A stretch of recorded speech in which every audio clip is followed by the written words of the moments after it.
بسم الله الرحمن الرحیم. السلام علیکم. د مشرق ټي وي پروگرام پښتنه کې تاسو ته هرکلی ګرانو کتونکو اختر مو مبارک شه. یقینا چې د اختر دغه مبارک ورځ د دې خوشحالۍ او قربانۍ هغه به تاسو نمانځلې وي او الله دې تاسو ته مبارک کړي او دغه کمې قربانۍ چې شوي دي هغه د الله په خپل دربار کې قبول او منظوري کړي. او همدغه شان زموږ چې کم رونه کم مشران کم کشران میندې او خویندې هغوی حج له تللي دي او د حج سعادت یې حاصل کړی دی، الله دې وکړي چې د هغوی دغه عبادت هم قبول او منظور شي. ګرانو کتونکو ډیره د خوشحالۍ ورځ هم ده او د شکر ورځ هم ده که موږ په خپل یو آزاد هیواد کې نن خپل مذهبي تهوارونه خپل هغه موږ اخترونه هغه نمانځو ډیر په ازادۍ سره او ډیر په خوشحالۍ سره او څنګه چې مو زړه غواړي. خو لږ سوچ دا هم کول غواړي چې په نړۍ کې داسې خلق هم شته چې هغوی ته دغه خپله مذهبي ازادي خو سکې چې انساني ازادي ورته هم نه ده حاصله. او یقینا که موږ بل خوا نه ځو بلکې نن ورځې که موږ وګورو چې په برما چاته چې اوس نن سبا په نوې دور کې میانمار وایي هلته د مسلمانانو سره څه کیږي، کم ظلم چې شروع دی،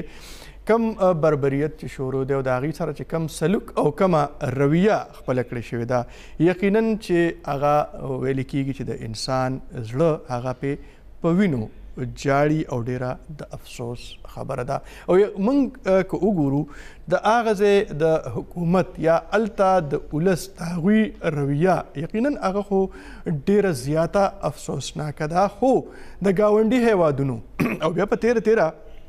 د مسلمان ملکونو د هغې رویه هم څه داسې خوندوره نه ده. په دغه وطن کې په میانمار کې چې تقریبا ویل کېږي چې 10 لکه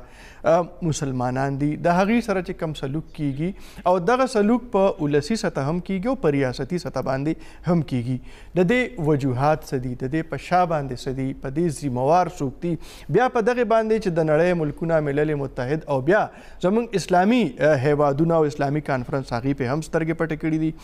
د دغه ریجن چې کم غټ ملکونه دي هغوی پې هم سترګې پټې کړي دي، د انساني حقوقو چې کم علمبردار دي هغوی پې هم سترګې پټې کړي دي. د دغه خلکو ذمواري څه جوړیږي او پکار څه دي. خو د دې سره سره یو بل رخ هم مخې ته راځي او هغه دا چې یقینا زه به یو ځل بیا ووایم چې زیاتی کیږي، ظلم کیږي او بربریت کیږي. خو په سوشل میډیا باندې بعضې وخت کې خلاف حقیقت فوټیج او پکچرز تصویرونه هغه هم راځي چې د هغې نه د دغه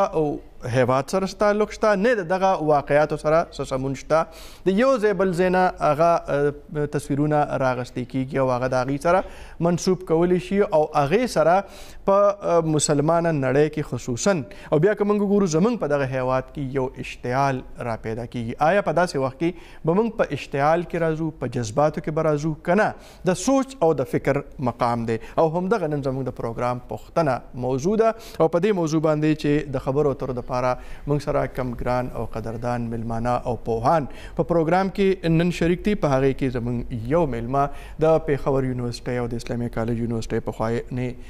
وایس چانسلر پروفیسر ډاکټر قبلہ آیاز صاحب موږ سره شریک دي. ډاکټر صاحب تاسو ته هرکلی. همدغه شان د پیښور یونیورسټۍ کې چې کوم قایم ایریا سټډي سنټر دی د هغې ډایرکټر پروفیسر ډاکټر سرفراز صاحب هغوی هم موږ سره شریک دي. ډاکټر سرفراز صاحب تاسو ته هم هرکلی وایو. بیا د دې سره سره په دغه معاملاتو کې یا په دغه صورتحال کې د میډیا کردار څه دی، د میډیا رول څه دی، هغه په دغه باندې خبرو اترو دپاره به موږ سره د لږې شیبې دپاره د ټلیفون د لارې شریکیږي د پیښور یونیورسټۍ د شعبې صحافت پخوانی مشر او هلته استاذ پروفیسر ډاکټر الطاف الله خان صاحب هغوی به موږ سره شریکیږي. په دې باندې به موږ خبرې اترې کوو، وړاندې به ځو. خو یو مختصر شانتې رپورټ هغه موږ سره دی، هغه رپورټ تاسو ته ښایو او بیا به موږ خپل پوهان طرف ته ځو او د دغه چې کوم واقعیات مخې ته راځي د هغې پس منظر یا د هغې وجوهات یا تاریخي چې کوم هغه څېړنې دي هغه به کوو. دا رپورټ کوو.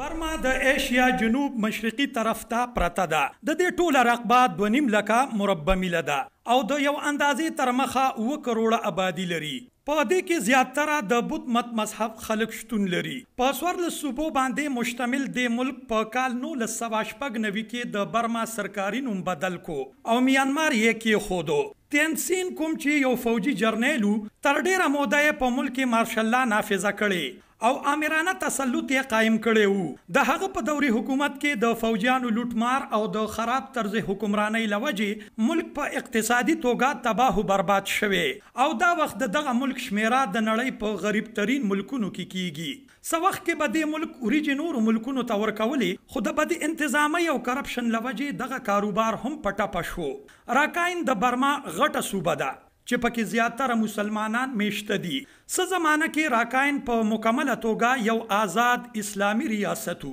خو په کال 1984 کې د برما راجا په راکاین حمله وکړه او په خپل ولقه کې یې واخیستو او په زوره د دې ریاست الحاق د برما سره وکړی شو. د کال 1886 نه تر کال 1948 پورې په برما باندې برطانیه حکومت وکړو. د راکاین صوبه د بنگلادیش د ساحلي ښار چانګام سره تړلې شوې ده. په کال 1948 کې د ازادۍ په وخت د برما راکاین صوبې مسلمانانو د دې خواهش څرګندونه وکړه چې دوی دې د مشرقي پاکستان برخه جوړه کړی شي. خو ولې انګریز سرکار او د برما بت مت مذهب پیروکارو د مسلمانانو دغه خواهش عملی کولو ته پرې نه ښود. د کال 2010 په اخر کې فوجي ډیکټیټر د سخت بیروني دباو لوجې ملکي انتخابات وکړل او دغه الیکشن په نتیجه کې آنګ سانګ سوچي یوې زنانه اپوزیشن لیډر کامیابی ترلاسه کړه. دغه میرمنې رویه د برمی مسلمانانو په حواله نرمه وه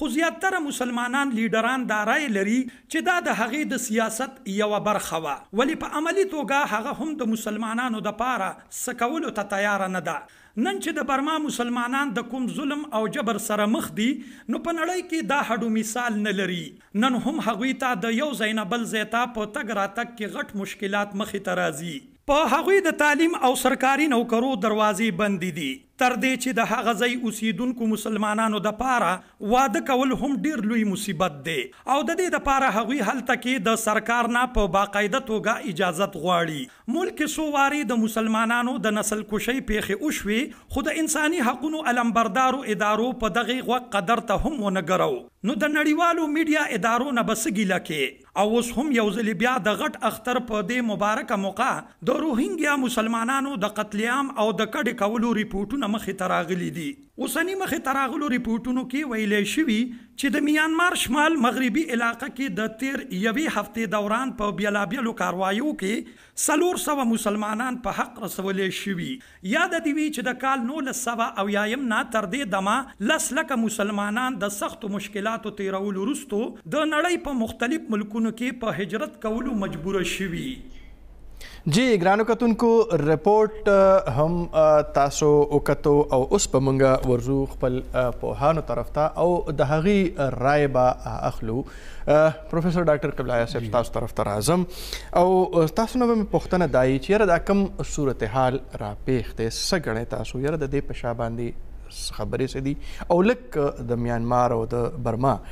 تاریخي پس منظر تاسو مونږ کتونکو ته بیان کې ما به خیال لږ دا صورتحال به هم واضح شي او بیا به مونږ وړاندې خبرې هم کولی شو. کاشف خان لکه څنګه ریپورټ کې چې رالل چې برما چې نن سوای نوم میانمار دی دا د انګریزي استعمار د تسلط لاندې یو ملک او بیا چې څنګه پاکستان په کومو کالونو کې ازادي حاصله کړه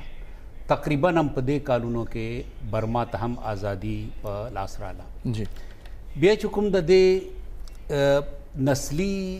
وضع ده په هغې کې اکثریت چې کوم دی دا د برمن قوم سره تعلق لري چې تقریبا 80% دي. بیا د باقی 10% چې کوم دي د کې کچن دي مونږ دي کاین دي نور مختلف قومیتونه دي تقریبا 10 قومیتونه ویل کېږي په دې نه هم ډېر زیات او د چې پاکي مسیحیان هم شته هندوان هم شته او بل قومي او مقامی مذهبونه دي هغه هم لري او بیا مسلمانان هم دي چې بالخصوص روهینګیا چې په راکاین صوبه کې دي چې د بنگلادیش سابقه مشرقي پاکستان د سرحدات سره دي. خو نور هم مسلمانان شته لکه یو منډلې یو علاقه ده چې په هغې کې مسلمانان دي د چینی نسل د یونان چې هغې ته پنتې مسلمانان وایي وا ډېر تکړه مسلمانان دي، ډېر تعلیم یافته مسلمانان دي، په تجارت کې ډېر مخکې دي. نو د هغې تعداد چې کوم دی تقریبا 1.5 سره دی. نو داسې مختلف قومیتونه چې کوم دي دا موجود دي.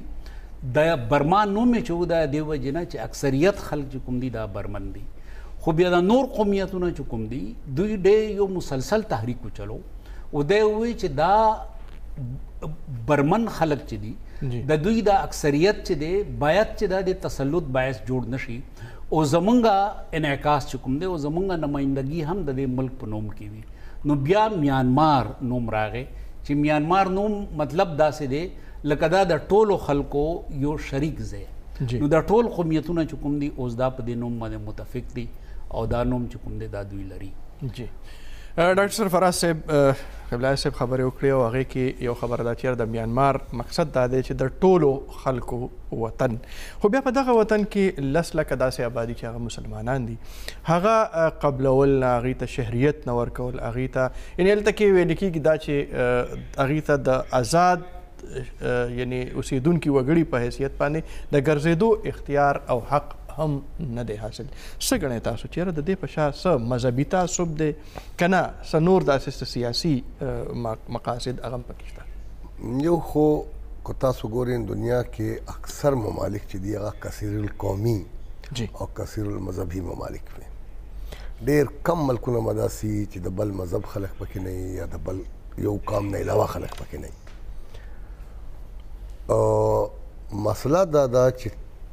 این باوجود چې ملکونه کثیر القومي وي او کثیر المذهبي وي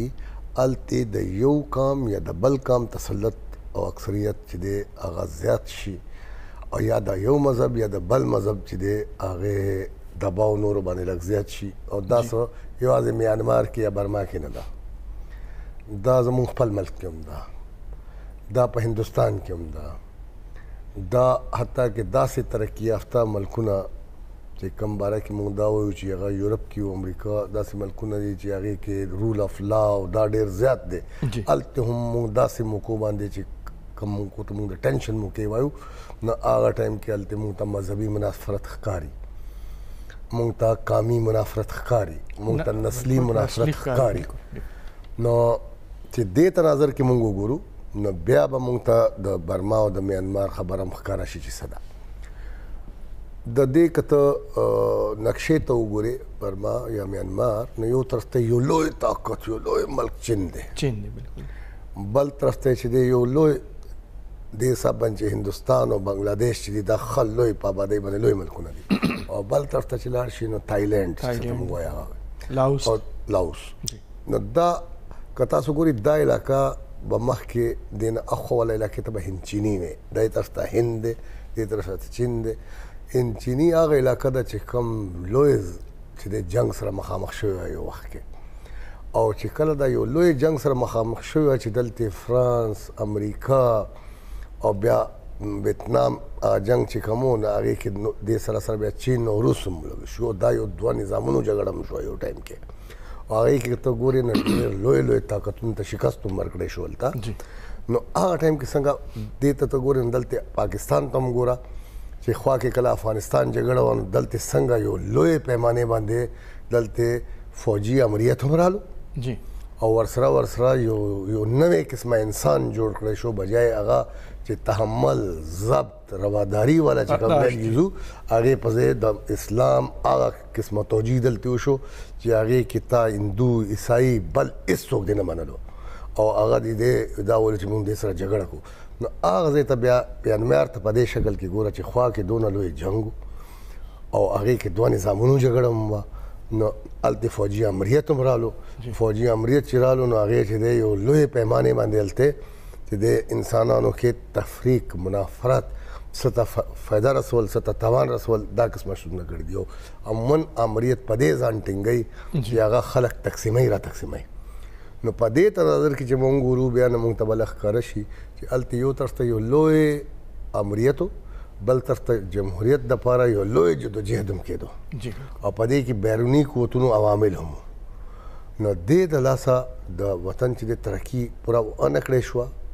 اقتصادي حالات خراب دي، هلته فوجي حکمرانان چې دي هغه خپل شان چې کوم مرګري ملکونه یي چې کوم کې خپل امریت یي هغې سره تعلقات ساتي او خپل ملک کې هغې خلکو ته انتهایی چې د کوم ازادیانې وي هغه نه صرف دا چې روهنګا مسلمان ته نه ورکوي خپل ملک کې خپل کسان ته د برمیز ته هم ازادي نه ورکولی یو ټایم کې دا وزیر اعظمه چې کومه ده د نن شل کاله مخکې مو الیکشنې ګټلې وي او په لوی تعداد باندې الیکشن ګټل داسې وایه لکه چې بېنظیر بوټو څنګه راتله او هغې الیکشن پاکستان کې ګټلې امریت خلاف دلته راغلې وه نو دا کشان دې هم هغه شان الیکشنې ګټلې وې او دا یې جیل کې دننه کړه او هلته چې دی یو بل قسمه نظام راوستو او 10-15 کال او دا پرېښوده نه بلکې د دغه ریاست په ازادۍ کې د دې د پلار هم یو کردار هغه بیا ووژلی شو. بالکل. نو په دې تناظر کې چې کله موږ ګورو چې اقتصادي حالات خراب دي سیاسي حالات خراب دي ملک کې دننه یو نظام پورا جمهوری نه دی په دې کې ډېر لوی طاقت فوج په صورت کې هلته دی ګاونډ ته یې ګوره چین چې خپله یو داسې ملک دی چې هغه لوی دی او هلته انسانی او آئینی ازادیانو کمی دی چې مغربي معنو کې څه ته موږ وایو چې ازادیانې دي نو په بل خوا کې ته تایلینډ ته وګورې نو تایلینډ کې هم دننه چې دی 3 ځله وزیر اعظم یې څنګه زموږ وزیر اعظم شړي را شړي که نه د هغې نه هم 2-3 ځله وزیر اعظم شړلی دی نو څه ګورې یو کشاکش دی تکلیف دی نو هغې کې عموما چې دا قسمه جدوجہد روان وي تکلیف روان وي نو ټول نه چې کم کمزورې خلک وي په هر بنیاد باندې هغه ته ټول نه زیات نقصان رسی نو روهنګا مسلمانان هغې کې ټول نه کمزوري هم دي بل مسلمان چې کوم تا پروفیسر صاحب اشاره وکړه هغه بزنسمن هم دي تعلیم یافته هم دي هغې له تکلیف نشته اقتصادي طور چې ښه دي هغه ټیک دي سیټ دی هلته دا غریب هم دي بې تعلیم هم دي کمزوري هم دي د علاقې هم داسې یو طرف ته ده او بیا وقتاً فوقتاً دي باندې دا الزامات هم لګي چې دا اصلي باشندې هم د دې ځای نه دي دا ګورې بنګلادیش نه راغلي لکه چې بالکل د هغه ځای حکومت هغه دې ته بنګالي وي اگر چې د دوی دعوه دا ده چې موږ عربي النسل یو او هغې دا هم دعوه کوي چې یاره مطلب د نن نه 400 کاله وړاندې یعنې په 1600 کې هغې کې دلته راغلي دي او یقینا چې دغه خو څنګه چې ډاکټر صاحب خبرې وکړې او بیا قبلہ آیاز صاحب چې کومه حواله ورکړه چې یاره هلته په یو بله علاقه کې هم مسلمانان شته او هغه مسلمانان هغې ته مطلب دا دی چونکې هغه معاشي طور اقتصادي طور هغې استحکام لري نو هغې ته څوک څه وایي نه یا نشي ویلی په دې باندې به وړاندې موږ په دې هم خبره کوو چې یاره هلته یو ویل کېږي چې بد ملیشیا ده او هغه ظلمونه کوي خو د هغې سره سره یو سرکاري آرمي چې ده هغه هم د هغه مسلمانانو باندې د روهنګیا په مسلمانانو باندې ظلمونه کوي د دغې به هم لږ د پس منظر څېړنه کوو خو وخت موږ سره د دمې شوی دی وړه شان دمه کوو بیرته راځو مشرق ټي وي ګورو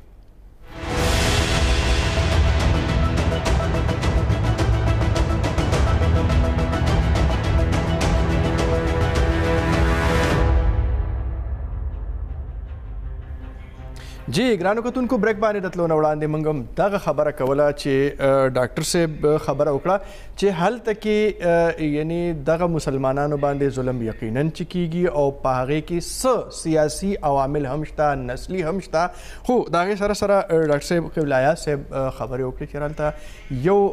پنتې هلته یو علاقه ده قبیله ده او هغه منډلي ښار کې هلته مسلمانان شته نو یو خو لږ د دغې به ډاکټر صاحب نه وضاحت غواړم ځکه چې ډېر زیات کنفیوژن دی او ډېر زیات ډاکټر صاحب ابهام دی زموږ په ولس کې او بیا د هغې ابهام نتیجه هغه د اشتعال په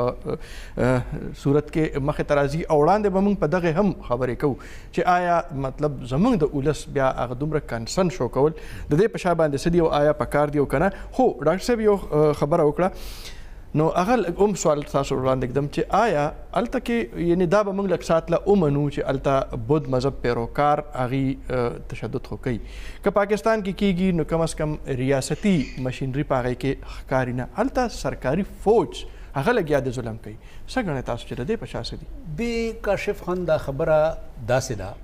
چې صحیح حقیقت دلته نه راځي او زمونږ عموما موقف چې کوم دی دا هغه په جذباتي اطلاعاتو باندې مبني وي که تاسو جی د دې مسلې تفصیل ته وګورئ نو دا مسله په حقیقت کې مذهبي نه ده دا رستو د رنګ مذهبي اخیستی دی لکه مسلمان او بدھ مت. دا مسله بنیادی طور نسلی ده. نسلی مسله دا ده چې بالخصوص چې کوم د اکثریت خلق دي برمن، دا ډېر شدید قوم پرست خلق دي. برمن دوی د خپل قومي حوالې سره بې انتها لکه د انتها حد پورې یو جذباتي تعلق ساتي. نو هغه خلک چې چا چرته د انګریزانو مرسته کړې ده، چرته د انګریزانو سره سیالي کړې ده، د هغوی سره همکاري کړې ده، دوی بالکل هغه خلکو ته زړونه نه صفا کیږي. او چرته هم چې د برما په تاریخ کې هغه خلک چې د دوی په قومي جدوجهد کې د حریت او د ازادۍ مرستیال نه دي پاتې شوي، نو دوی د هغې دپاره بالکل د هغوی په زړونو کې همدردي نه لري. اوس دا روهینګیا مسلمانان چې کوم دي، یو خو عموما د خلکو چې کوم د انګریزي استعمار تاریخ و، په هغې کې د خلکو د انګریزانو دپاره همکاري کړې ده. دوی چې کوم د دوی هغه قومي تاریخ کې کوم د جبر نمایندګانو د هغوی په دفترو کې او د دوی په دربارونو کې کار کړی دی، نو دې وجې نه دوی په تاریخ کې دا یو شی موجود دی. نو دې وجې نه دوی دا وایي چې دا ابنای وطن نه دي، دا د خاورې زمن نه دي، سنز اف سویل نه دي. دوی دا وایي چې دوی د ځان ته وایي چې موږ د چټاګانګ بنګالیان یو، خو دوی د ځان ته برمیز یا د برما خلک یا د میانمار خلک نه وایي. نو دوی بنیادی طور جګړه چې کومه ده دا مذهبي نه ده، بلکې دوی دا حکومت هم او د خلکو چې کوم اکثریتي بالخصوص په راکاین کې په د اراکان کې چې کوم هغه خلک دي هغه دي راکاین، چې د هغوی تعداد دی تقریبا 2 میلیونه 10 لکه، او د مسلمانان روهینګیا چې دي دوی تقریبا تعداد دی 10 لکو نه زیات، 12 لکه دي تقریبا. بیا دوی دا وایي چې تاسو حکومت هم ورته دا پیشکش کړی دی، یعنی 2012 کې حکومت ورته دا پیشکش وکړو چې تاسو TRC والی، TRC مطلب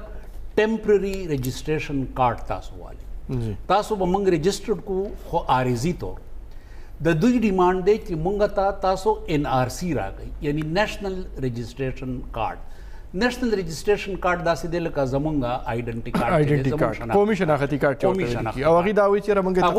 قومي پیژندګلو راکړئ او موږ د دغې. ډاکټر صاحب خبرې به روانې، تاسو سره به خبرې کوو، خو د پېښور یونیورسټۍ د شعبې صحافت استاد او پخوانی مشر پروفیسر ډاکټر الطاف الله خان صاحب موږ سره د ټلیفون د لارې شریک دي. السلام علیکم الطاف صاحب. السلام علیکم. الطاف صاحب تاسو ته پروګرام کې هرکلی وایم. ډاکټر قبلہ آیاز صاحب او ډاکټر سرفراز صاحب موږ سره ناست دي او دغه ایشو چې نن سبا په میډیا او بیا په خصوصي توګه په سوشل میډیا باندې د برما د مسلمانانو سره کم ظلم جبر دا چې شروع دي، یو خو به په دې باندې ستاسو عمومي رایې به په دې باندې اخلم. بیا د دې سره سره ډاکټر صاحب په دغسې حالاتو کې د میډیا څه کردار جوړیږي، ځکه چې د میډیا نه ولس ډېر زیات توقعات لري په دغې باندې، او بیا هلته صورتحال څه دی؟ ګوره یو خو قبله صاحب خبرې ما واورېدې بیک ګراونډ په ټول او اوس چې سره روان دي، هغه تاسو د مخامخ دوه کسان ناست دي چې د هغې په مخ کې ما ته خبرې د ضرورت هم نه او همت هم نشته، خو د میډیا وارې سره به زه دا خبره کوم چې یو خو زموږ میډیا انټرنیشنل میډیا د لاندې داسې دباو وي، د هغې 2 موضوعات دي. یو زموږ د ملک صدر وزیر اعظم کوم خوا لاړه، او بل دا ده چې انټرنیشنل څه دي لکه ټرمپ څه وایي. نو بیسیک خبره دا ده چې زموږ میډیا اوس رایښه شوه د سوشل میډیا په لار. نو یو انساني ریسپانسبلټي وي، ذمہواري وي چې دنیا کې څه کېږي، نو یا خو د دنیا په باره کې خبر نه ورکو، او یا چې خبر ورکو نو خپل اهداف ته لکه ځان ته جوړ کړو. لکه فرض کړه د مسلمانانو په باره کې ورکول غواړو نو ورده کړو، لکه ریجن په حساب سره په دې باره کې خبر ورکول زموږ د میډیا ذمہواري جوړې ده. هغه ځای کې موږ ریجن په حساب ریسپانسبلټي پوره نه کړه. موږ انټرنیشنل میډیا ته کتل چې مین میډیا چې دا هغه څه وایي، نو ګوره هغې ته چې موږ نو افریقا میډیا کې اړو شته نه، هلته خلک مریاره ورځ انټرنیشنل میډیا په خبره نه کوي، موږ پرې نه کوو. یو خو زما دا خیال نو دا نه مضبوطه میډیا دا موږ دا نېشنل هم دا چې ملکونو کې حکومتونه بدلولو کې کردار راشي، هغې کې نقصان هم دی عمومي. نو پکار ده چې دې داسې خپله ایجنډه په دې طریقه جوړوله چې بین الاقوامي ذمہوارۍ خپلې دې په خپله توګه پوره کړې، دا نه چې بل څه کتلې. یو دا ډېر ضروري دی زما په خیال کنه. او دویمه خبره دا ده کنه چې لکه د سوشل میډیا نه پس چې د دوه مسله دی چې تاسو سره کنفرم خبرونه نه لکه دا د برما د مسله چې دا مخکې یو ځل خراب شوی په دې وجه فیک تصویرونه کو تاسو یاد شي په سوشل میډیا رااله نو هغه چې فالو کړی شو نو هغه په دې دا وجه د میډیا باندې اعتماد جی نو هغه مسلو تم خیال پکار دي چې موږ د سوشل میډیا فالو کوو کنه چې هغه راولي چیزونه او بیا موږ مین سټریم میډیا ته راځو نو دا غي نقصان بدای چې موږ خو څه د موږ نن سبا چې د فیک نیوز په ایرا کې اوسو کنه الټرنیټیو فیکټس او فیک نیوز او پوسټ ټروث دا خبره چې موږ بیا کوو نو سوشل میډیا کې د دغه امکانات ډېر زیات دي ولې چې سیزونه په انټرنیټ باندې زیات تر راځي او لویل به خبرونه چې دا غي د لاندې حقیقت نه کنه نو خدای چې موږ مین سټریم میډیا چې دا غي خپل ځان ته تعین کو چې دا موضوعات به موږ چیړو دې طرف نه موږ ګورو لکه دا ضروري ده زما په خیال. ډاکټر صاحب په دې کې لکه موږ او قتل چې په میډیا باندې په سوشل میډیا باندې داسې تصویرونه هم شیر کړي شو چې دا غي اړو دغه واقعیاتو سره تعلق نه دغه ملک سره تعلق نه هغه شریک کړي شو یو خو لک دې باندې چیرې او هغه بیا خلک فردر مطلب هغه شیر کوي او هغه رواني خوريږي دغه یو ټرند دغه جوړيږي د دې سره سره د ښکاری چې زمونږ د میډیا بعضي ارګنایزیشن هغه بیا دغه سوشل میډیا نه متاثر کیږي او هغه بیا هغه سيزونه خورولو کې کردار ادا کوي څنګه غواړئ تاسو بالکل دا څه د ګوره نن سبا فیکټ چیک چې کنه د میډیا کې موږ خو نه غړل مخکې خو ریسپانسیبিলিټي د جرنالیزم د ادارې او د فرد جی فیکټ چیک ډیر اسانه لکه تاسو په ویب سټ باندې یو خبر وګورئ نورمالي دا په سوشل میډیا فیک نیوز ډیولپ کیږي نو لکه هغه ویب سټ په شاته لاړ شي لکه زه به تاسو نه مثال درکم چې ورځو کې دا ویلو چې کویس ما په خپل پاکستانیان ټولو وستل جی او خلیج ټایمز او ما په خپل شیر کړو یو ملګری شیر کړو خو ویل انفارمد پته لګي د فیک دی وجه دا چې خلیج ټایمز نو نو یو کلیک ورکه کنه چې پته لګي چې غلط دی نو یو خو دا چیز بلکې لګ یو لګ تاسو انټرپټ کوم چې دا خبر هم راغلی دی چې د ترکی یو وزیر صاحب هغه ست پکچرز پوسټ کړي په ټویټر باندې او هغه بیا واپس واغستل هغه اسرائیل سره جګړه جوړه کړه کنه منیسټر چې په خوانه پات خو بیا لکه دا ټول سيزونه هر ځای کې پوره زموږ حکام چې دی هغه بدقسمته نه خپل پبلک ریلیشنز افیسر ته یا ګوري نه او یا هغه پس پويږي نه دواړو کې والو پرې کنه که تاسو پبلک کې کنه بیا پکار ده چې هغه په باره کې بیا لکه تاسو ته پته وي ولې چې تاسو ذات نه دی هغه سره ډېر خلک تړي دي بل هیڅ دا اوس لکه فیک نیوز سره چې موږ تړلي بیا موږ سوشل میډیا نه راځو سوشل میډیا کې دا مین سټریم میډیا کې تاسو څنګه خبرو کې ډیر غلط ټرند دی ایون مشهور ویب سټ ټویټ براوالي خبر به جوړ کی لکه دا غلطه ده ګوره زما ټویټر باندې فرض کړه لکه کسان ز پیجن زنه پیجن کو فرض کړه نو زه غیر پینځه کسره یو ځای کوم نو تاسو په خیال او غیر خبر جوړ کوم تاسو په خیال دا اخلاقی تور باندې درست دي چې زه مین سټریم ته خبر ورولم کوم چې زما ذاتی کانټیکټ دي دا زه کاشف ډیر اسانه زه به تاسو کوم قبلہ صاحب درته ناز دي او سرفراز صاحب ناز دي ماشاءالله ټول خضرانه خلک زه به چې دین مې تاسو کو او دغه د خبر مو وشتو جی دا خو ډیر اسان شو کنه لکه دا چې طریقه باندې خبرونه جوړول او ورکول دا د کار نه ځان خلاصول دي سوشل میډیا ډیره ښه استعمالي دي چې ډیره خراب استعمالي کې مین سټریم ته سپورټ ورکول شي او دا خو نه چې اوس وخت می ټي وي دا ذکر نو یو دا کې انټرټینمنت نیوز دا و چې یو زنانه تصویر به تو شاته تعالی او کې ورته دا هغه کې هغه بنده پورا راتلم بار تر وتا وی دا وی سیلفي کې شوق مې یو نو مې ضرور دا خلکو مو خراب و خپلم خراب و ډیره مهرباني پروفیسر ډاکټر الطاف الله خان صاحب تاسو موږ ته وخت راکو موږ سره مخبلې خبري او قاهرانه رائے موږ سره شریک کړ ډاکټر سرفراز صاحب تاسو د الطاف الله خان صاحب خبره هم وریدي او یقینا چې په دې کې د سوشل میډیا یو کردار شته یو پروپاګاندا شته منفي پروپاګاندا خو بیا راځو چې څه حقیقت هم شته بیا په دغه حقایق کې د هغه ځای د حکومت سره ذمہواری جوړیږي د انساني حقوقو تنظیمونو سره ذمہواری جوړیږي اقوام متحده سره ذمہواری جوړیږي او بیا زمونږ د اسلامي کانفرنس سره ذمہواری جوړیږي خو دا هم یو خبر دی نه دا به راته وایي چې دې کې څومره حقیقت ته ویل کېږي چې هلته خو میډیا بلکې د اقوام متحده ټیمونو ته هم د ورتلو اجازت نه ورکول کېږي ما څنګه تاسو سره اول ویلو چې یو لوی الته د ډیکټیټرشپ د امریت یو لوی دور پاتې دی جی حتی کې دا موجوده وزیر اعظم چې دا انسی صاحبه دې سره ملاقات د پاره به د یو ان کس ته اجازت نو جی فوجان نو حقیقت دا دی یو غیر جمهوری ریاست چی غیر جمهوری حکومت چی نه کې دا قسمه مسائل وی هغه بهر کسان کال تزي هغه تم لاري بندي کم فیکٹس ته رسیدو کوشش وی هغه لار کې رکاوټونه اچي حالانکه دا تاوان کوي ان د اینڈ پکار دا چې یو داسې ریاست چې کم کې انساني حقوق چې دي هغه پامالي نه روانه خو پکار دا چوپن چې هر سړی تللی شوی او کتلی شوی چې څه دي نو دې کې شک نشته چې څه نه څه معاملات هلته داسې شته چې کلینګز شوي دي مرګونه شوي دي او هغې کې یو بنیاد نسلي او سب ځایونو کې به لږ ډېر چې د مذهبي منافرت خپل کردار ادا کړی وي خو دې سره سره ولې چې موږ دا ګورو زموږ شان ملکونه چې دي هغې کې خپله هم داسې مذهبي منافرت او ایکسټریمزم څه ته موږ وایو د هغې دپاره کارکوونکي تنظیمونه شته او هغوی په سوشل میډیا باندې کافي ایکټیو هم وي مونږ دا هم کتلی دي چې بعض اوقات ډرون حملې چې به کېدې هغې کې کم تصویرونه به لګېدلي وو هغه به هغې ډرون حملې سره هېڅ تعلق نه یو فضا به یې جوړوله نو داسې ځینې سیاسي ایجنډا چې کوم لري ځینې تنظیمونه سوشل میډیا باندې او هغه هر وخت ایکټیو هم وي دې باندې کې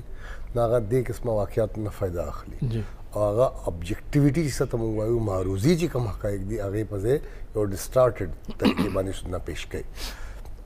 بنیادي حل دا دی سرکار په طور باندې عموماً چې داسې معاملات راشي نو سفارت طلب کړی شي سفیر او وزارت خارجه کې هغې نه تپوس وکړی شي سرکاري طور باندې دا قسمه خبرې یو ملک یا بل ملک کولی شي پاکستان هم په دې کې دا خبره کولی شي چې باقاعده لیکلې سوال په طور باندې د هغې سفیر نه دا قسمه معلومات حاصل کولو کوشش وکړي دا مایل ترین طریقه ده د سفارت او بهتره هم ده هغې نه څه جواب راشي نو بیا که دا حالات هم داسې جاري وي او تکلیفات سوا وي نو بیا خبره دې ته رسېدی شي چې او یو مانیټرینګ ټیم د یو ملک یا د مختلف چې کوم تنظیمونو هغه ملک ممبر دی هغې کې آسیان هم دی هغې کې چې دی OIC هم دی OIC خو موږ ممبرانو برما نه دی برما نه دی ٹھیک شو خو آسیان کې هغه ممبر دی د آسیان مختلف تنظیمونه دي چې هغه دې قسمه واقعاتو باندې نظر ساتل غواړي بیا اقوام متحده کې هغه ممبران دي نو هلته د اقوام متحده هم چې دی داسې ټیم راتلی شي که هغې لارې کې رکاوټونه دي اچوي نو هغه به ایکسپوز کېږي او کم هلته سیاسي حکومت دی جمهوري حکومت چې دی هغې باره کې عام تاثر دا دی چې هغې خپله دا قسمه واقعاتو سره نه ودرېږي رادر د هغې مخنیوی کول غواړي نو داسې خبره کول یا داسې وفد لیږل به د هغې جمهوري حکومت لاس هم مضبوطۍ با مقابله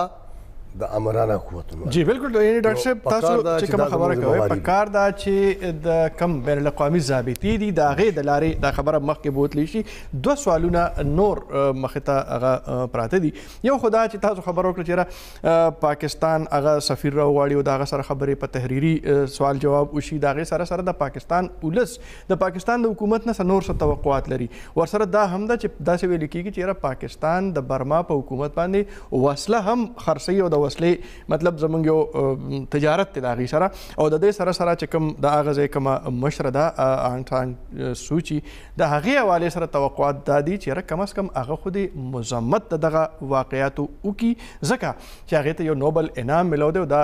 د انساني او د بشري آزادو د جدوجهد او جمهوریت لپاره د جدوجهد په نتیجه کې هغه میلاو دی په دې باندې به وړاندې خبرې کوو د خپلو پوهانو سره خو یو ځل بیا موږ سره د دمې وخت شوی دی دمه کوو بیرته راځو موږ سره اوسئ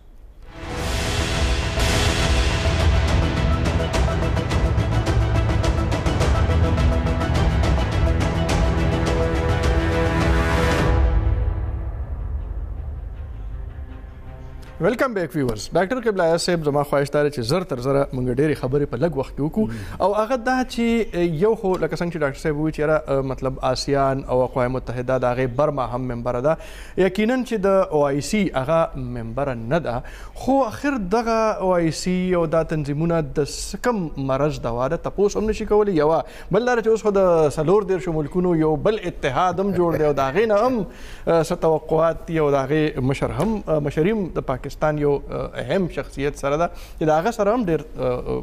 توقعات وابسته دي کاشف صاحب نور هم ډېر امکانات شته او باید چې مونږه په دې باندې سوچ وکړو هغه امکانات مونږه کوشش وکړو چې څنګه مونږه په استعمال کې راوستی شو. ما ته یادېږي چې په 2012 کې زه د یو وفد حصه وم چې هغه وفد و د انسټیټیوټ فار ګلوبل انګیجمنټ. دا د امریکې یو ډېر غټ تھنک ټینک دی چې هغه د روهینګیا په سلسله کې یو فیکټ فاینډینګ مشن جوړ کړی و چې د پاکستان طرف نه زه د هغې ممبر جوړ شوی وم او هغوی ما ته دا اعزاز راکړی و. نو په هغې کې د سنګاپور خلک هم و، په هغې کې د امریکې نه هم یو ډېر غټ وفد راغلی و او کرس سایپل د هغې مشر و چې یو ډېر غټ یو غیر لکه هغه ټریک ټو ډیپلوماسي چې څه ته وایي د هغې یو ډېر اهم کردار دی په امریکا کې. نو موږ هلته په برما کې په میانمار کې یو ډېر غټ چې کوم بودست مشر دی ډاکټر آشین، دا چې کوم د مسلمانانو یا د روهینګیا خلاف هغه ګروپ دی د مونک ویراتو، د هغه په مقابله کې یو ډېر مضبوط ګروپ دی چې د هغه ډېر غټ مراکز دي او ډېر غټ د هغو په لکونو خلک دي چې د هغه پیروي کوي. موږ د هغه میلمانو هغه زمونږ د ټول پروګرام محتمم و منتظم و. هغه بیا زمونږ انتظام وکړو د ویراتو سره، هغه مونک ویراتو چې کوم باندې په ټایمز کې مضمون هم راغلی و دی ټیرر فیس اف برما، دی بن لادن اف برما. هغې سره زمونږ د میټینګ هم انتظام وکړو چې هغه په خپل مرکز کې ناستو او بیا دې تنظیم موږ دپاره سپیشل هغه کم انتها پسند او شدت پسند چې ورته موږ ویلو شو د جهاز انتظام یې راله کړی و. خصوصي طیاره کې موږ مونک ویراتو ته بوتلو او مونک ویراتو سره زمونږ 2.5 غنټې ملاقات وشو چې رجی دا ټوله مسله څه ده. نو هغې چې موږ ته کومې کیسې وکړلې هغوی ویل چې مسلمانان دلته یوه هنسا استعمالوي 786 جی د 786 نه موږ یېرېږو ځکه چې 786 مطلب دا دی چې 7 8 او 6 دا چې را جمع کړي نو دی نه 21 جوړېږي. نو 21 مطلب دا 21وي صدي او دا شعیب دین یو عالم تیر شوی دی د مسلمانانو په 1938 کې چې هغه دا لیکلي وو چې په 21وي صدي کې به په برما باندې مسلمانان قبضه کوي. نو 786 چې په کوم دکان باندې لیکلي وي دا د مسلمان دکان وي او دا کوډ ورډ دی د دې دپاره چې په برما به مونږ قبضه کوو. نو 786 په مقابله کې دوی بل ټکی جوړ کړ 969 دا د بودست دکانونو نمبر دی او دا د گوتم بدھ د مختلفو تعلیماتو هغه هنسې په لحاظ د دې نمائندګي ده. نو چنانچه هلته اوس د 786 او د 969 مقابله هم جوړه شوې ده او د دې نه هم یو عجیب مسله جوړه شوې ده. ډاکټر اشین چې کوم دی هغه یو ډېر اهم کردار دی.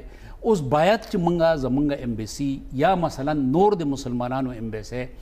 په کار دی چې د ډاکټر آشین کوم تنظیم دی چې په برما کې دومره هم دی په میانمار کې دومره هم دی هغه سره هم رابطه وکړي، هغه هم د دې دپاره استعمال کړي چې څنګه مونک ویراتو سره یو مکالمه یو ډایلاګ طرف ته مونږ تللی شو او دا د مسلمانانو سره چې کوم د تشدد کیفیت دی دا مونږ ختمولی شو. بیا جی په دې کې یوه بله خبره چې دا روهینګیا چې دي دا هم پوهول غواړي لږ چې د احتجاج طریقه چې کومه ده دا هم پکار ده چې د مسلمه کوم بین الاقوامی طریقه ده هغې مطابق شي. اوس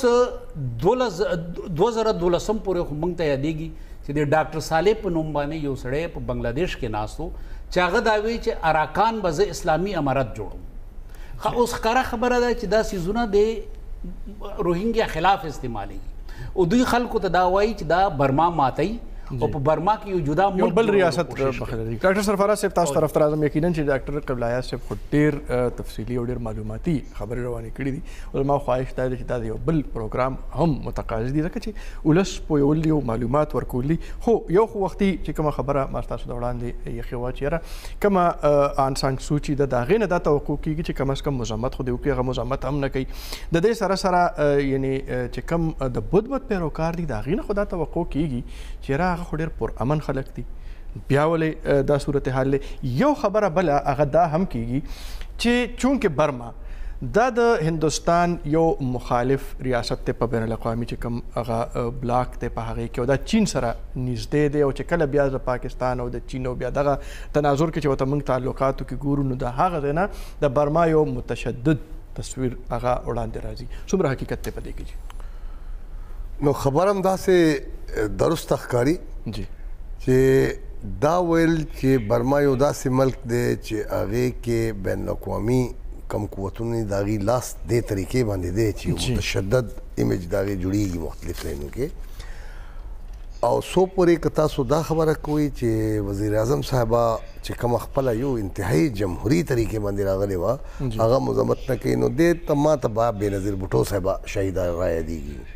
سن 88 کې چې هغه امریت خلاف یو لوی جدوجہد نه پس دې ملک حکمرانه شوه، د هغې لاس کې به ډېر قوت نه و. هغې ته به فارن منسټر چې دی بل چا لګولی و، هغې ته به وزیر دفاع بل چا لګولی و. نو ما ته داسې ښکاري چې د دې محترمه لاسونه هم ښه کافي تړلي دي فوج، داسې دې ته ډېر کوله او ازادي نشته. نو ما له بل لفظونو کې دا ښکاري چې بجای دی چې په قام کې او په ولسو کې او په قامونو کې او په نسلوي ګروهونو کې ماتې راوستلو، هغې په ځای هغې کې یووالی راوستلو، هغې کې مینیمم پوینټ باندې دوستی راوستلو چې یاره دا ملک به جمهوري وي، دا ملک به د مذهبي ازادي باندې یقین لري، دا ملک به کې کم شهریان دی حقوق به برابر وي. دې طرف ته چې کوم جمهوري جدوجہد دی هغه سپورټ کول غواړي انټرنلی هم او بین الاقوامي قوتونو طرف نه هم. او هغې دپاره چې کومې طریقې دي بجای دی چې کله هلته دا قسمه واقعات سړی ګوري نو په هغې باندې دا قسمه تیزې خبرې کول چې هغې باندې پابندیانې لګول دي، هغې باندې چې دی نور ملکونو فوجونه دی هلته لاړ شي، دا یو انتهایی انتها پسندانه خبر دي، دا د بین الاقوامي تعلقاتو اصولونو هم خلاف دي. نو هغې په ځای دا قسمه ماحول چې کوم څوک دلته جوړوي یا نور ځایونو جوړوي هغه ډسکریج کول غواړي. او یو د خلکو د ولسو او د حکومتونو منځ کې انډرسټینډینګ جوړول، بنیادي تعلقات ډېره مهرباني پروفیسر ډاکټر سرفراز صاحب، پروفیسر ډاکټر قبلہ آیاز صاحب او پروفیسر ډاکټر الطاف الله خان صاحب چې په دغه معاملات باندې زمونږه رهنمایي هم وکړه، یو تاریخي پس منظر هم بیان کړه. او بیا هم زه به یو ځل بیا ووایم چې یقینا د دومره لنډ تنګ وخت کې د دغې خبرو احاطه نه کیږي، خو بیا به زه په آخر کې ووایم چې کم ظلم روان دی، کم بربریت روان دی، د هغې مخنیوی پکار دی، خو د بین الاقوامي ضابطو د لاندې پکار دی چې حکومت پاکستان هم او د نړۍ نور اسلامي ملکونه هم او نور عام ملکونه هم هغې پکار ده چې د دغه حکومتونو سره د هغې سره خبرې اترې وکړي او رابطې وکړي او دغلته کې د مسلمانانو تحفظ یقیني کړي شي. اوس د پروګرام وخت ختم دی، اجازت راکړئ، د الله په امان.